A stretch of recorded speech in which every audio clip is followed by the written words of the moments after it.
Salut à tous, on se retrouve aujourd'hui pour une nouvelle vidéo de déballage et de test rapide du SSD Crucial M500.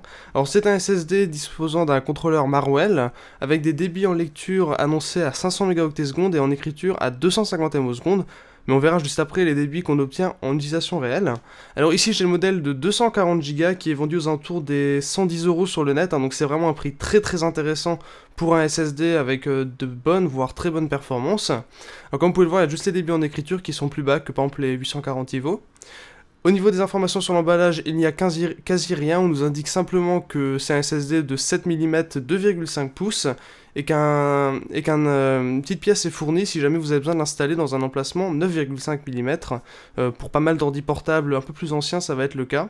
Mais sinon, il n'y a rien d'autre, on nous indique juste que c'est donc qualité Micron, donc c'est Micron qui fabrique les puces mémoire qui sont dessus, et vous avez une protection au niveau des températures, et vous avez 3 ans de garantie limitée, ce qui est tout à fait correct pour un SSD. Alors à l'intérieur de la boîte, il y a même pas de manuel en fait, c'est ça qui est assez impressionnant. Si vous voulez des instructions pour comment l'installer dans votre ordi, etc., vous pouvez vous rendre sur le site de Crucial en fait, l'adresse était sur l'emballage du produit. Mais sinon on n'a rien d'autre, on a juste cette petite pièce qui permet de convertir le SSD en 9,5 mm d'épaisseur, mais c'est tout.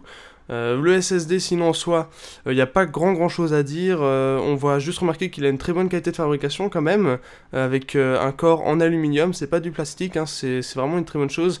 Pour un SSD à ce prix là surtout.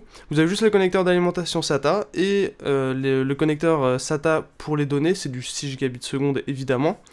Moi dans mon cas je l'ai installé dans mon PC portable en fait, le Flex 14 qui dispose de SATA à 6 Gb par seconde justement, et qui a besoin de SSD de 7 mm d'épaisseur, donc c'est pour ça que ce modèle là convenait parfaitement. Et j'ai fait des tests de débit avec Crystal Dismark, je pense que vous le connaissez déjà ce logiciel qui est plutôt pratique, et en débit, Crystal Dismark va plutôt donner des débits en utilisation réelle, je précise. Là par exemple c'est un test avec des fichiers de 500 MO, il va faire des tests en écriture et lecture séquentielle, et aussi en écriture aléatoire, en écrivant un petit peu partout sur le disque, ce qui est beaucoup plus exigeant, et on obtient d'excellents débits. J'ai vraiment été étonné, même avec des petits fichiers vous aurez d'excellents débits. Ça grimpe dans les 250 mégaoctets secondes en lecture et 200 mégaoctets secondes en écriture pour les maximums, ce qui est excellent. Voilà, c'était tout pour cette petite vidéo de déballage et de test. Je vous remercie de l'avoir regardé et n'hésitez pas à vous abonner à la chaîne.